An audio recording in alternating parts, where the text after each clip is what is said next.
seguir, Hora da Notícia.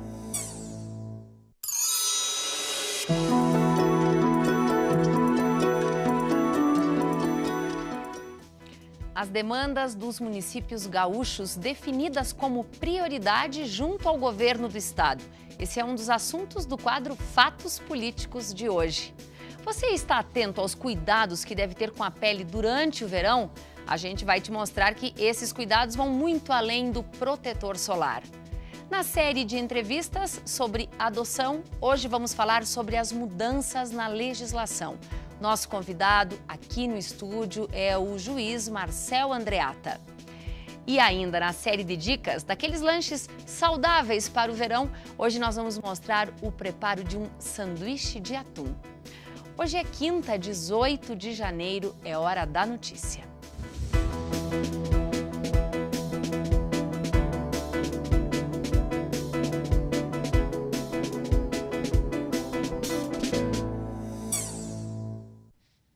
Não é por acaso que nesta época do ano aumenta muito a incidência de problemas na pele. Só que esses problemas não estão só relacionados com o sol. Tem outro elemento que pode contribuir para isso. Veja só. Dia de sol e época de férias. Quem está de folga certamente deve ter dado um jeito de encontrar uma piscina por aí. Mas, e falando nisso, como estão os seus cuidados com a pele? Todo mundo sabe que no verão a gente tem que tomar muito cuidado com o sol, né? Mas e com a água da piscina? Você se cuida? Pois é, esse lugar aqui tem 7 piscinas e o cuidado com a água que vai em cada uma delas é essencial. Sim, a água. Não é por acaso que existem tantos tratamentos para que ela fique assim, adequada para o banho. E quando isso não acontece, a chance de você ser contaminado com alguma doença se torna muito mais alta. Em relação às piscinas, nós temos algumas patologias, algumas doenças de peles que são mais comuns se a água não está adequadamente tratada. Não é necessariamente só pela água, mas onde você transita quando você está numa piscina. Então, nos banheiros, você andar descalço.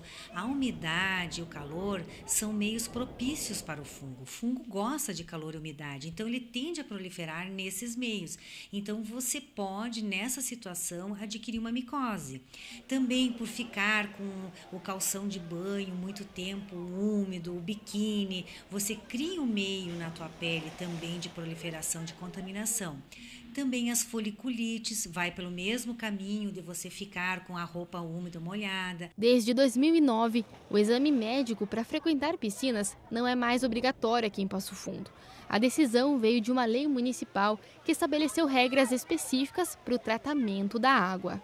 A adição de cloro tem que ser diária, controle 3 vezes ao dia de cloro e pH, de acordo com as normas exigidas, né? Além de ser uma exigência, né, da vigilância sanitária, é uma obrigação social, né? É o controle, a garantia de que o banhista vai estar sanitizado, que ele vai estar imerso numa água que é própria para o uso dele. Por isso é bom ficar atento a algumas dicas. Quando você for circular nesses ambientes que tende a ter mais umidade, procurar sempre andar de chinelo, não andar de pé descalço, né? Nos banheiros, no tomar o banho, em relação da piscina, né? Especificamente. A piscina sendo bem tratada, ela tem mais produtos químicos na água que acabam ressecando o cabelo e ressecando a pele. Então, o que é importante? É importante assim que depois de um banho de piscina você tire aquele resíduo da água da piscina, tome um banho não tão quente, porque o banho quente no verão tende também a retirar a emolência natural da pele e usar hidratantes, tanto condicionadores no cabelo quanto os hidratantes corporais. Isso é muito importante no verão. E também hidratar internamente, tomar bastante líquidos, sucos naturais, água de coco, também são medidas que ajudam você a fazer aquela hidratação interna que é muito importante no verão. E claro, o mais importante, não esqueça do filtro solar. Hoje os protetores solares, eles já são hidratantes na sua formulação. A gente tem muitos protetores solares hidratantes. Então, se você também vai usar bem certo o protetor solar, tu vai ter amplos benefícios. Não só aquela questão que é super importante da prevenção do câncer de pele, da prevenção do fotodano, da radiação ultravioleta com o uso do protetor, a hidratação da pele, porque você vai estar passando o protetor e você vai estar hidratando a sua pele também.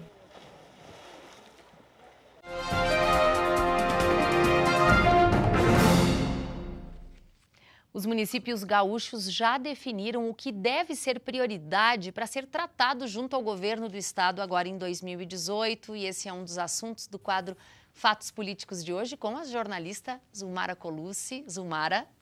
Na primeira reunião de trabalho do ano, a Federação dos Municípios Gaúchos definiu 10 temas municipalistas como prioridade da pauta de 2018. A saúde lidera a relação.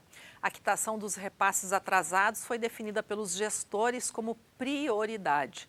A dívida do Estado com os municípios ultrapassa R$500 bilhão, sendo que em dezembro o Piratini quitou apenas 10% dessa dívida.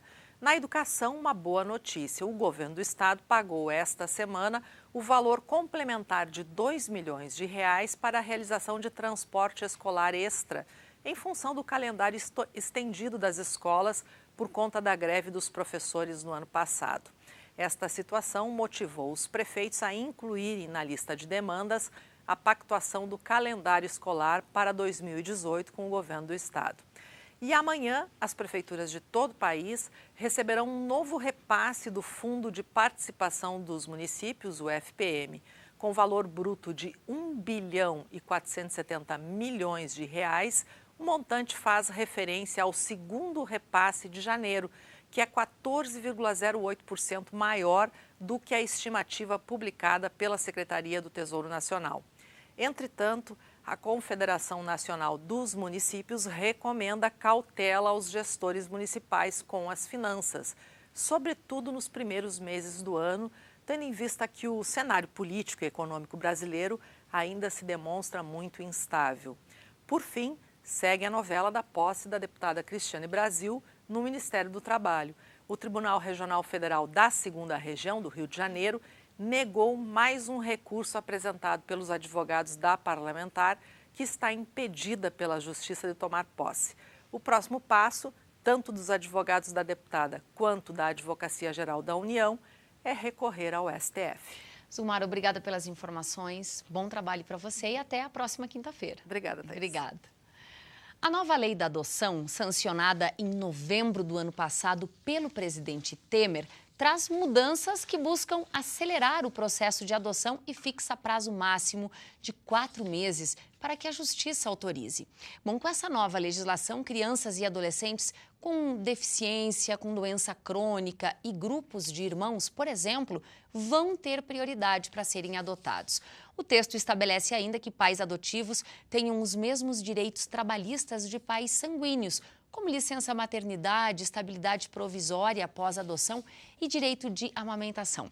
Bom, para que a gente possa entender melhor as principais destas mudanças, nós convidamos aqui no estúdio o juiz de direito Marcel Andreata de Miranda, é juiz na comarca de Marau, na Vara da Infância e da Juventude, está como substituto aqui em Passo Fundo. Doutor, seja muito bem-vindo para o PFTV, é um prazer lhe receber aqui. Obrigado, Thaís, o prazer é igualmente meu. Exatamente, nós tivemos em novembro de 2017 a alteração do Estatuto da Criança e do Adolescente por uma lei promulgada pelo presidente Michel Temer após a devida tramitação no Congresso Nacional. E esta lei alterou dispositivos do Estatuto da Criança e do Adolescente, da CLT, justamente neste ponto já adiantado, que equiparou os pais adotantes dos pais biológicos, e alterou também um dispositivo do Código Civil. Doutor, eu citei aqui rapidamente algumas, mas quais são, na sua visão, as principais mudanças que esta lei trouxe? A lei trouxe diversas alterações de prazo, isso é uma realidade. Mas o que chama atenção, Thaís, é que, novamente, o Brasil dá um recado de que se utiliza muito de um simbolismo legal. É uma mudança, claro, com bons propósitos, mas nós não podemos estacionar na mudança legislativa. O Brasil tem muitas leis excelentes, a lei de violência doméstica é uma lei excelente, elogiada em organismos internacionais, mas na hora de aparelhar os serviços públicos, nós acabamos com o entrave da falta de recursos. Então, embora a lei, após essas alterações, preveja a existência de equipes técnicas dentro do Poder Judiciário, por exemplo, não é uma realidade que se tem em todos os lugares. Isso na prática nem sempre acontece. Na prática nem sempre acontece. Mas, claro, tivemos diversas mudanças positivas que podem ser implementadas de pronto, como a reavaliação a cada 3 anos do cadastro de pretendentes. Nós tivemos esta alteração que concede direitos trabalhistas aos pais adotantes. As questões do prazo de duração do processo, embora num primeiro momento pareçam relevantes e importantes, ela também esbarra na possibilidade de que os juizados da infância tenham ou não tenham de cumprir esses determinados prazos, que de certo modo até se assemelham ao que o Conselho Nacional de Justiça já havia estabelecido anteriormente por resolução. Um outro ponto que é importante chamar a atenção é que, embora esta alteração que dá prioridade aos grupos de irmão, às crianças e adolescentes portadores de deficiência ou com deficiência, para ficar mais adequado, foi tímida no sentido de que poderia incluir também a questão da adoção tardia. Poderia dar preferência aos processos, prioridade aos processos em que temos a chamada adoção tardia, que é um dos grandes gargalos, um dos grandes problemas que temos dentro do sistema da infância para adoção. Para que essas crianças fiquem, é claro, o menor tempo possível em uma casa de acolhimento. Nós falamos isso durante esta série, doutor, no decorrer da semana. Eu também queria lhe perguntar qual é o entendimento hoje da Justiça e se houve mudança com relação à família extensa. Bom, a família extensa é um conceito que já temos no ECA desde a promulgação, que são considerados aqueles familiares que não são nem pai nem filho, nem ascendentes nem descendentes. Ou seja, um parente próximo, um primo, um tio, desde que tenha afinidade. Este, inclusive, um dos pontos polêmicos desta alteração, porque inseriu ali no 19A da nova legislação que está inserida no ECA, um dispositivo que prevê que quando a mãe entrega um filho à adoção voluntariamente, logo após o nascimento, que a Justiça da Infância, que o Juizado da Infância tenha, que o Sistema de Rede de Proteção da Infância tenha que buscar pessoas aptas ao exercício da guarda na família extensa. Isto nos coloca em uma situação de instabilidade dos laços, porque a guarda é um mecanismo temporário, precário. Pode ser que daqui a 8 anos, por exemplo, se fizermos uma colocação em família extensa por meio da guarda, que o guardião não queira mais exercer a guarda e faça a devolução, entre aspas, a entrega ao Juizado da Infância e da Juventude, dizendo, olha, não posso mais exercer a guarda. E isto provoca ou pode provocar, de acordo com o entendimento, um acolhimento institucional. Então, o ideal é que os laços sejam tornados definitivos por meio da adoção. Então, talvez não fosse recomendável a inserção dessa busca pela família extensa nestes casos de entrega antes do nascimento ou logo após o nascimento, porque nesses casos não há sequer formação de vínculo afetivo com a família extensa. Doutor, muito rapidamente, só para concluir, são cerca de 10 mil crianças hoje, crianças e adolescentes no cadastro aptas à adoção, cerca de 40 mil pais ou famílias inscritas. Na sua visão, onde está a principal dificuldade? A principal dificuldade é exatamente na questão do perfil. Grande parte dos casais que pretendem adotar, dos pretendentes à adoção, selecionam ali já no início, quando vão se habilitarem à adoção, um perfil de criança recém-nascida, que não tenha deficiência, que não tenha nenhum tipo de doença, que não tenha irmãos. Então, este perfil limitado que usualmente os pais, os pretendentes à adoção, melhor dizendo, preenchem e se candidatam a adotar, são de casos de menor número que são submetidos ao Poder Judiciário e à adoção. Então, se houver uma campanha, se houver uma conscientização para a adoção tardia, para ampliação desse perfil, pode ser que a gente consiga atender ao interesse que é das crianças em primeiro lugar. Que é de ter uma família. E não dos pretendentes à adoção. Doutor, muitíssimo obrigada pelas informações, um bom trabalho. Eu que agradeço. Muito obrigada. Obrigado. E olha, amanhã, nessa última entrevista da série sobre adoção, nós vamos falar sobre as casas de acolhimento de Passo Fundo e também sobre o trabalho que a UPF realiza com os monitores destas casas. Depois do intervalo, a gente mostra mais uma opção de lanche bem rápido e saudável para o verão. Nós já voltamos.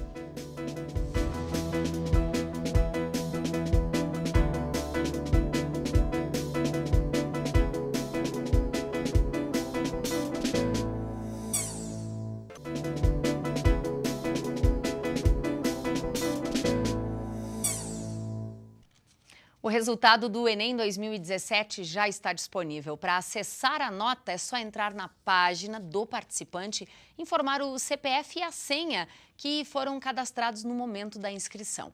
O resultado para os alunos treineiros, ou seja, alunos com menos de 18 anos, só serão liberados daqui 60 dias, com os espelhos corrigidos das redações.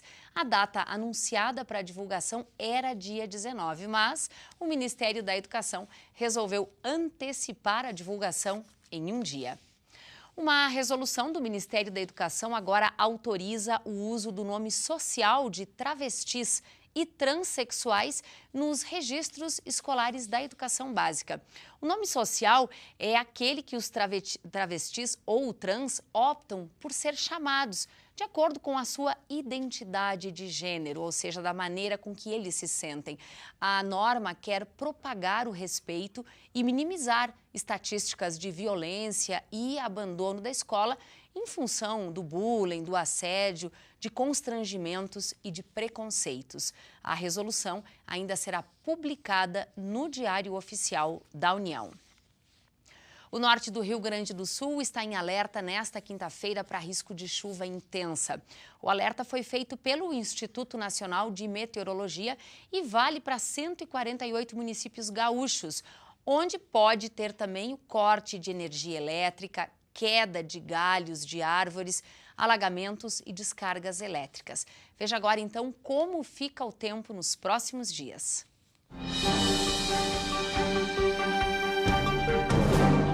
A previsão do tempo para esta sexta-feira será de céu encoberto. Não está descartada a possibilidade de chuva. A mínima é de 22 e a máxima alcança os 28 graus.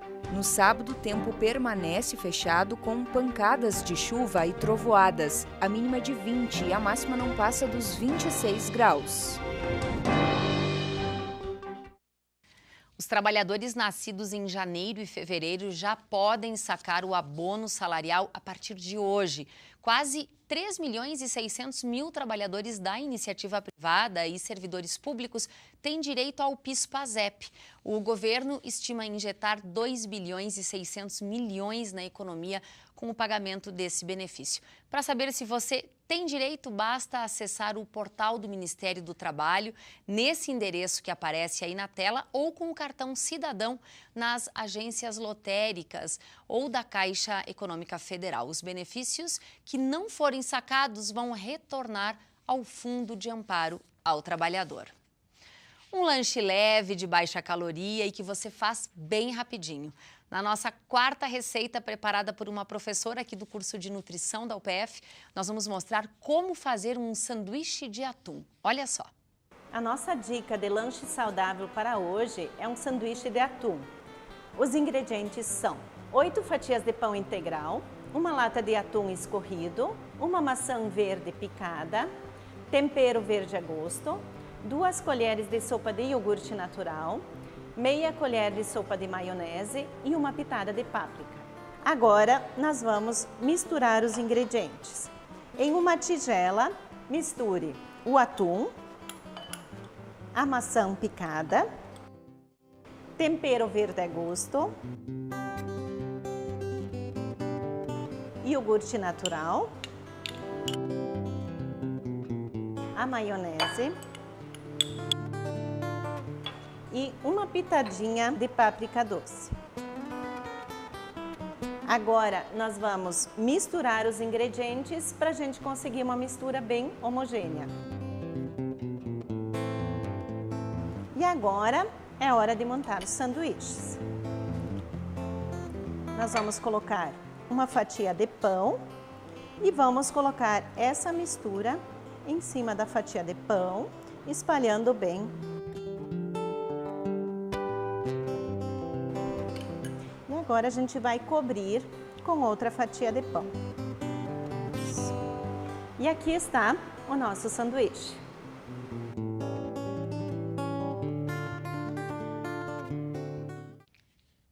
E a última dica é amanhã, é uma sobremesa de sorvete de banana com morango.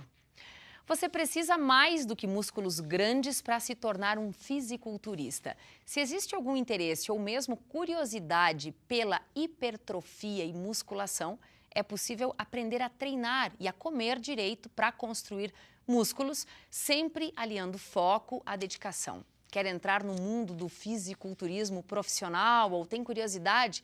Olha, isso exige alguns sacrifícios. Reveja agora na reportagem por quê.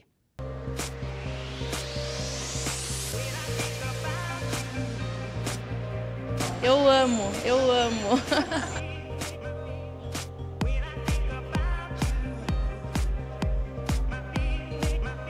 Pra mim é uma felicidade, eu faço por amor mesmo.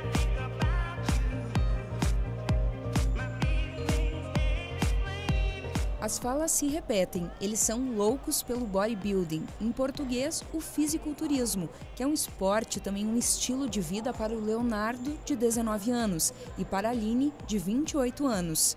Estudante de Educação Física da UPF, 75 quilos, o Leonardo decidiu se dedicar ao fisiculturismo profissional, porque se achava magrinho demais. Evoluiu em estrutura corporal, ganhou massa muscular e já participou de 3 competições nacionais com a ajuda do nutricionista e do instrutor.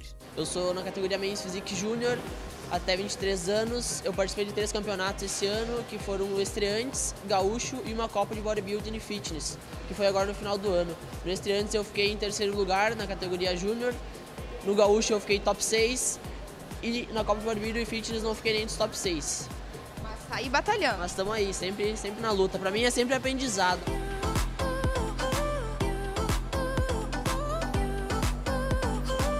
A Aline treina há 2 anos e pesa 64 quilos. Também é competidora. Iniciou no fisiculturismo pela cultura do corpo bonito. A minha categoria é o wellness. A gente procura sempre ter um corpo bem definido, com músculos, né? Principalmente a parte das pernas, glúteo, ter perna grossa, bunda grande. Eu procurei no momento assim por vaidade, foi por vaidade mesmo, para ter um corpo legal, bacana. Em Passo Fundo, essa academia possui cerca de 400 alunos. 30 se dedicam ao fisiculturismo. Quem deseja esse estilo de vida tem que cumprir a primeira etapa, que é a conversa com o nutricionista e a avaliação, que vai definir a montagem de um plano nutricional regrado e que exige muita disciplina. A gente procura ver o perfil, se ele se encaixa em algum padrão de alguma categoria, porque o fisiculturismo ele é dividido em categorias. Então a gente tem desde um atleta bem definido e não tão pesado e um atleta super forte, muito pesado. Então a gente tem que ter uma conversa bem extensa, normalmente na primeira consulta, e dar os objetivos para ele, dar bem exatamente explicar como que funciona, o que ele vai ter que deixar de fazer, o que ele vai ter que deixar de sair no final de semana, para buscar exatamente esse padrão de físico para ir competir e tentar trazer um troféu para a gente. Um fisiculturista precisa comer de 6 a 7 vezes ao dia para ganhar tamanho. Os alimentos se repetem. O que importa não é a quantidade, sim a qualidade dos alimentos. A restrição alimentar também faz parte do plano, nos 7 dias da semana. A fase dos atletas que a gente está acompanhando, que é ganho de peso, eles comem bastante carboidrato. Por exemplo, batata doce, macarrão integral, arroz integral mesmo, às vezes mandioca. A gente consegue dar uma variada. Como eu disse, a fase de ganho de peso a gente não deixa tão restrito. Agora, na fase de preparação, aí sim, aí é mais restrito. A gente tenta optar mais por carboidratos de baixo índice glicêmico. Por exemplo, a batata doce. E aí a gente utiliza mais o frango, que tem menos gordura. Aquele convite, assim, para um churrasco, para tomar uma cerveja. Não dá, não dá. Tem que ser restrito mesmo, a dieta tem que seguir certinho. Comer, treinar e dormir para ter um bom resultado. A gente é feito nos detalhes e isso faz a diferença pra gente. A questão de anabolizantes não é permitido. No fisiculturismo, infelizmente, a gente tem o doping, né? Que isso pode trazer, ser maléfico pro atleta. Então a gente procura não utilizar, né, de qualquer maneira, até porque nutricionistas e educadores físicos não podem trabalhar com essa prescrição. Anabolizantes não devem fazer parte, mas treino reforçado e cuidados com a saúde são fundamentais para a construção estética e social de um fisiculturista. Quem também cuida dessa parte é o Guilherme, que é o instrutor da dupla, responsável por riscar o corpo dos atletas, ou seja, deixar tudo bem definido para as competições. A gente analisa o biotipo corporal da pessoa, né, nosso cliente, nosso atleta, e a partir disso nós começamos a periodizar e programar o treinamento, entendeu? São fases de treino, nós pegamos o calendário e a gente analisa qual é a data que vai cair a competição que nós vamos subir. Entendeu? E a partir disso a gente começa a encaixar as intensidades, as séries de treinamento, entendeu? Assim que funciona. O tempo que leva para ser um fisiculturista é individual. E seguir a carreira de bodybuilding custa caro, mas essa academia oferece um suporte para quem deseja encarar o esporte de maneira profissional.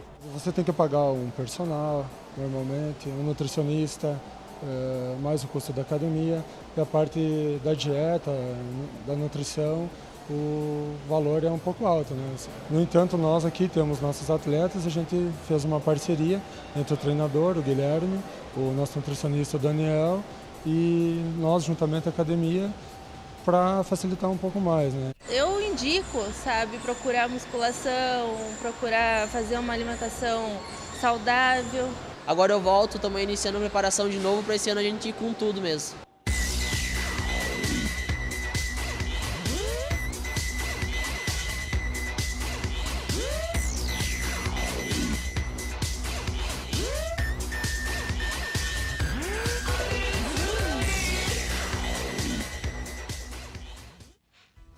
Essas foram as informações de hoje. A gente volta amanhã ao vivo, ao 12h30, com outras notícias. Obrigada pela sua companhia e até amanhã.